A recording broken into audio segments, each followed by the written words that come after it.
ঘড়িতে বাজে ভোর ৫টা ৪৭। ঘুম থেকে উঠে পড়েছি। ওই যে এর আগের একটা ভিডিওতে তোমাদেরকে বলেছিলাম এই বছরটা শুরু থেকেই আমরা কিন্তু খুব ঘুরছি। আজকেও কিন্তু আমরা ঘুরতে যাচ্ছি। হিয়া বুড়ি দেখো এখানে ঘুমোচ্ছে। ঘুমোচ্ছে ঠিক না, ঘুম ভেঙে গেছে, আমরা উঠে গেছি, ও উঠে যাবে এক্ষুনি। তো কাজকর্ম কিন্তু মোটামুটি সব কমপ্লিট হয়ে গেছে রান্নাবান্না বাদে।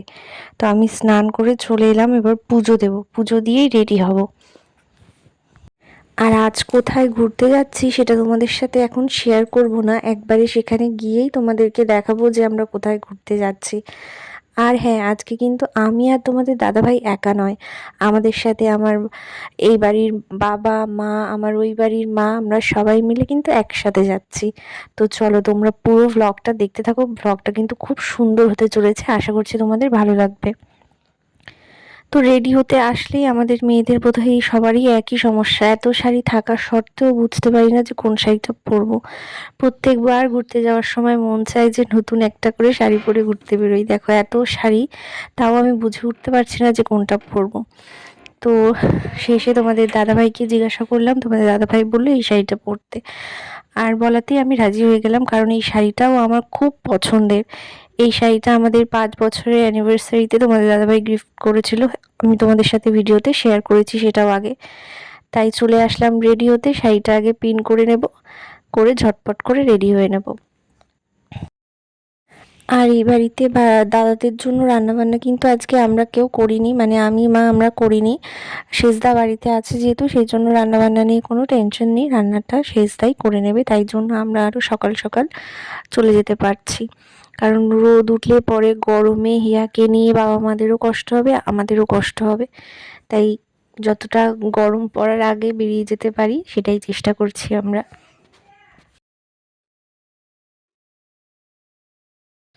তো রেডি হয়ে গেছি, তো চলো বন্ধুরা বেরিয়ে যাই, তো তারপর তোমাদেরকে দেখাচ্ছি যে আমরা কোথায় যাচ্ছি।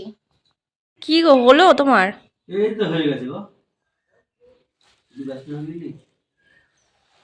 সবসময় আমাদের তাড়া দেয় যে তোমরা তাড়াতাড়ি রেডি হবা, তোমরা তাড়াতাড়ি রেডি হবা, আর লাস্ট মোমেন্টে এই লোকটাই দেরি করে সব সময়। তোমাদের তো গুছিয়ে গাছিয়ে দিই, সেটাকে দেখো। হুম, মেয়ের দিলাম, তোমাকে দিলাম, গুছিয়ে শাড়িটা দিলাম।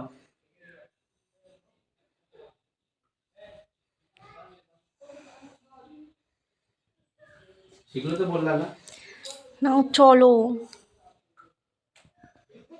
রাস্তায় এসে আমি এখান থেকে এখন নিচ্ছি মিষ্টি, আর তোমাদের দাদাভাই গেছে গাড়িটা আমাদের দোকান খুলে দোকানে রেখে আসতে। তো মিষ্টি নেওয়ার পরেই বাস চলে এসছে, আমরা সবাই মিলে দেখো এখানে বাসে উঠে পড়েছি, আর আমার মাও রাজবেড়ে থেকে বাসে উঠে গেছে। তো চলো ঠান্ডা ঠান্ডা হাওয়া খেতে খেতে আমরা কিন্তু বেরিয়ে পড়লাম আমাদের গন্তব্যের উদ্দেশ্যে। তো কোথায় যাচ্ছি এবার তোমাদেরকে সেটা বলেই দিই, আর সাসপেন্স রাখবো না। তো আমরা যাচ্ছি আমার দিদির বাড়িতে রানাঘাট। এই যে দেখো চলেও এসছি কিন্তু এতটাই সহজে চোখের পলক ফেলতেই আমরা কিন্তু চলে আসিনি, তবে এতটাও লেটও হয়নি, চলে এসছি। তো এখানে আসার সাথে সাথে দিদি এখানে গরম গরম লুচি ভাজছে, মা হেল্প করছে দিদিকে, এসেই কাজে লেগে পড়েছে। কি বানাচ্ছ মা? লুচি করছো মা? রুটি করছো? রুটি না রুটি? তোমার পাপার জন্য রুটি বানাচ্ছো? লুচি করছো? লুচি দাঁড়াও আগে খেয়ে নি।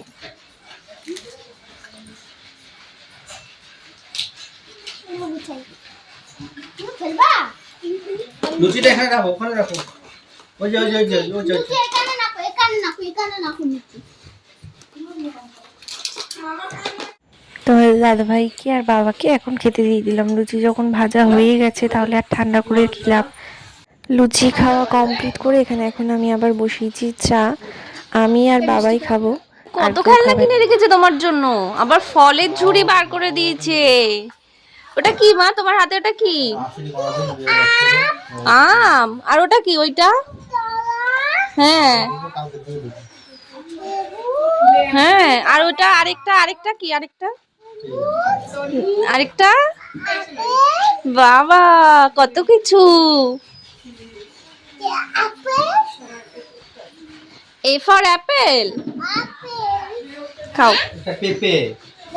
এটা পেঁপে। কি এটা? অ লেখো, অ লেখো তো, অ লেখো। তো এত ঢুকে গেলে হয়? দেখতে পাচ্ছে না তো। আবার পয়লা বৈশাখ আমাদের এখানে মেলা আছে, তখন নিয়ে ঘুরে যাবো। এসছিলাম দিদিদের ছাদে, ছাদের থেকে দেখো এই বেল গাছটা দেখা যাচ্ছে কত সুন্দর বেল হয়ে পেকে রয়েছে, কি ভালো লাগছে দেখতে। আর দিদিদের বাড়িতে আসবো যে এটা আজকে আমাদের কোনো ঠিক ছিল না, হুট করেই প্ল্যানটা হয়ে গেছে। অনেক দিন ধরেই দিদি বলছিল যে বাবা মাকে নিয়ে সবাইকে নিয়ে যাওয়ার জন্য। তো আমরা ভাবছিলাম যে এখন যাব না, যেহেতু বাড়িতে ফার্মে মুরগি রয়েছে। তোমাদের দাদাভাই বলছিল যে মুরগিগুলো উঠে গেলে পরে যাওয়ার জন্য, কিন্তু দিদি রাগ করছে, অনেক দিন ধরেই যেতে বলছে, যাচ্ছি না বলে। তার জন্যই হুট করে এই প্রোগ্রামটা করা। তো এসে সবারই কিন্তু খুব ভালো লাগছে, আমাদের দিদিরও যেরকম আনন্দ হচ্ছে আমাদেরও কিন্তু সবার খুব আনন্দ হচ্ছে। আর হিয়া তো খুব মজা পেয়েছে, এখানে দেখো দাদাকে পেয়েছে, একটা বোন পেয়েছে, একটা দিদি আছে, সবার সাথে ও কিন্তু বেশ মজা করছে।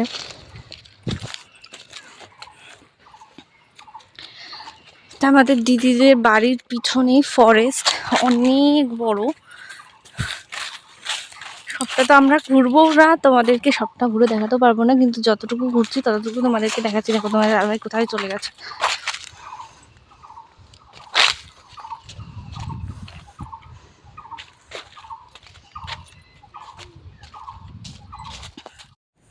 তোমার দাদাভাই এসেছিল এখানে, কতগুলো ফটো তুলবে, ভিডিও করবে বলে করেছে, বেশ কয়েকটা ভিডিও ফটো তোলা হয়েছে। তারপরে আমার ভালো লাগছিল না, গরম লাগছিল, এত রোদে মাথাও ব্যথা করছিল, তাই জন্য আমি বাড়ি চলে এসেছিলাম হিয়াকে নিয়ে। আর তোমাদের দাদাভাই ছিল ওখানে বেশ অনেকক্ষণই। রান্না বান্না তো সবকিছু দিদি আমরা আসার আগে কমপ্লিট করেছে, কিন্তু স্পেশাল রাঁধুনিকে নিয়ে এসেছি, কিছু একটা তার হাতে রান্না না করালে হয়। এখন বানানো হচ্ছে চিংড়ি মাছের মালাইকারি।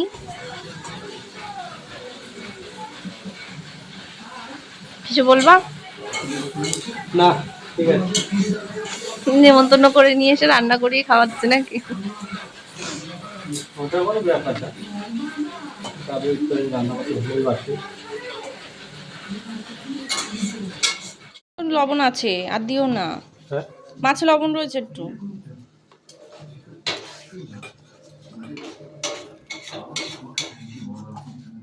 হিয়া এখানে দেখো দাদার টেলিফোন পেয়েছে, পেয়ে এখন ফোন করছে, হ্যালো ডক্টর। ও শুধু ফোন নিয়ে ডক্টরকেই ফোন করে।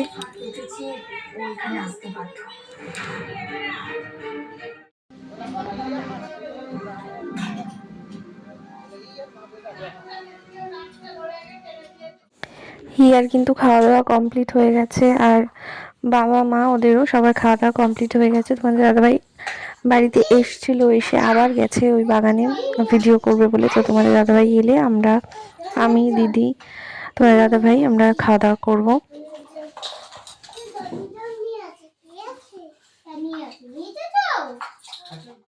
তো ফাইনালি এখন আমরা বসলাম খাওয়া দাওয়া করতে, অনেকটা বেলা হয়ে গেছে। রান্না বান্না তো দিদির আমরা আসার আগে কমপ্লিট হয়ে গেছিল, কিন্তু তবু আমাদের খেতে খেতে অনেকটাই লেট হয়ে গেছে। তো চলো তোমাদের সাথে শেয়ার করে দিদি কি কি রান্না করেছে আজকে, কত কিছু রান্না করেছে আজকে দেখাই তোমাদেরকে। দেখো এই যে এখানে করেছে কলাই ডাল চিংড়ি মাছ দিয়ে, ওটা হচ্ছে কাতলা মাছের ঝাল, ইলিশ মাছ সর্ষে দিয়ে, তার সাথে করেছে মাটন, আর এখানে হচ্ছে চিংড়ি মাছের মালাইকারি, ও তার সাথে কিন্তু চাটনি পাঁপড়ও আছে, আর স্যালাড কেটেছে।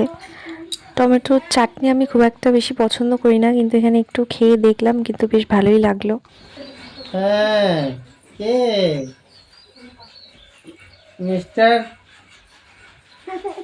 গুলগুল না চুলবুল? হ্যালো। খাওয়া দাওয়া করে আমরা আর বেশিক্ষণ লেট করিনি, রেডি হয়ে গেছি। তো বাড়ি যাব, বেরিয়ে পড়েছি। বাড়ির সামনেই টোটো এসেছিল, টোটোতে করে এখন আমরা যাচ্ছি বাস স্ট্যান্ডের দিকে। হিয়া কিন্তু ওর দাদাকে খুব মিস করছে, দেখো মুখটা একদম ছোট্ট হয়ে গেছিল। তো বাস স্ট্যান্ড অব্দি আস্তে আস্তে হিয়া কিন্তু ঘুমিয়ে পড়ছে, সেই ভোরবেলা 6টার সময় উঠেছে, তারপর আর সারাদিন ঘুমোয়নি, এই এখন ঘুমোলো। তো আমরা একটুখানি দাঁড়ানোর পরেই বাস পেয়ে গেছি, দেখো উঠে আমরা সবাই বসেও পড়েছি। এলাম বাড়ি সবে।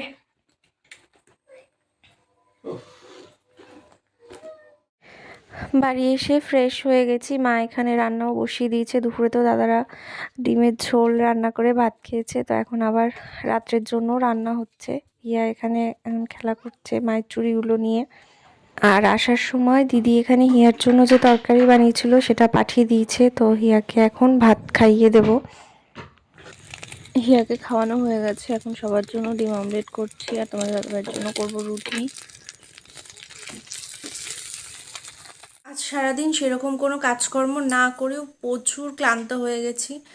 তো চলো বন্ধুরা, আজকের এই ভিডিওটা এতটুকুই, এখানেই এন্ড করছি। তোমরা সবাই ভালো থেকো, সুস্থ থেকো, আর ভিডিওটা কেমন লাগলো অবশ্যই কমেন্ট করে জানিও। সবাইকে টাটা, গুড নাইট। হিয়া ঘুমিয়ে পড়েছে ওর ঠাম্মির ঘরে, ওকে খাইয়ে দিয়ে ওখানে বসিয়ে দিয়ে আমরা খাওয়া দাওয়া করতে এসছিলাম এই ঘরে, তো ওখানেই শুয়ে ঘুমিয়ে পড়েছে। তো চলো টাটা।